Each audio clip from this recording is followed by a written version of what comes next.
Gedək ölkə hüdudlarından kənara görə nələr yaşanıb. Amerika Birləşmiş Ştatları Senatı Konqresin müvafiq icazəsi olmadan İrana qarşı hərbi əməliyyatların dayandırılmasını nəzərdə tutan qanun layihəsini qəbul edib. Məlumata görə sənədi 50 senator dəstəkləyib, 48 senator isə əleyhinə səs verib. Qətnaməyə əsasən Amerika Birləşmiş Ştatları Prezidenti Donald Trump Konqres tərəfindən rəsmi müharibə elan edilmədiyi və ya hərbi qüvvədən istifadəyə ayrıca icazə verilmədiyi təqdirdə Birləşmiş Ştatlar silahlı qüvvələrini İrana qarşı döyüş əməliyyatlarından çıxarmalıdır. ABŞ Senatında hərbi səlahiyyətlərlə bağlı belə bir qətnamə ilk dəfə səs çoxluğu qazanıb. Sənədin lehinə demokrat senatorların demək olar ki, hamısı, respublikaçılardan isə 4 nəfər səs verib. Lakin belə bir sənədin qəbulu ABŞ Prezidenti Donald Trump'u bərk qəzəbləndirir. O bəyan edir ki, İranı razılaşmaya məcbur etdiyi bir vaxtda belə bir sənədin qəbulu yol verilməzdir.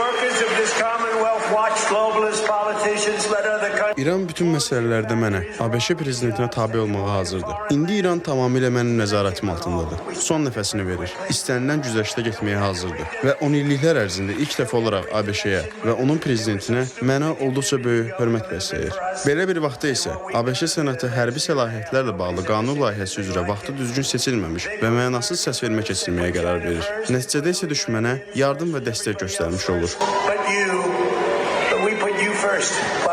Trump qeyd edib ki, İranla müharibə yenidən başlasa, Vaşinqtona əməliyyatı başa çatdırmaq üçün bir həftədən az vaxt lazım olacaq. Əgər İran ağıllı və məntiqli davranmasa, işi tamamlamaq məcburiyyətində qalacaq deyə ABŞ lideri bildirir. İranın zənginləşdirilmiş uran ehtiyatlarına gəlincə, Ağ Ev rəhbəri deyilir ki, Amerikalı müfəttişlər hücuma məruz qalmış nüvə obyektlərində zənginləşdirilmiş uran axtarışı üçün Atom Enerjisi üzrə Beynəlxalq Agentliyinin nümayəndələri ilə birlikdə İrana səfər edəcək. ABŞ lideri İslam Respublikasının dondurulmuş aktivləri barədə danışaraq qeyd edib ki, müsadirə olunmuş 300 milyar dollarlıq vəsaitin 500 milyon dolları İran üçün Birləşmiş Ştatlar istehsalı olan ərzaq məhsullarının alınmasına sərf olunacaq. Pakistanda səfərdə olan İran prezidenti Məsud Pezeşkiyan isə bildirib ki, Tehran ABŞ ilə imzalanmış memorandum çərçivəsində üzərinə götürdüyü öhdəlikləri yerinə yetirəcək. Lakin İslam Respublikası Vaşinqtona etibar etmir. O, Pakistanın baş naziri Şahbaz Şəriflə görüşü zamanı qeyd edib ki, Vaşinqtonla ballistik raketlərlə bağlı heç bir danışıqlar aparılmayıb və aparılmayacaq.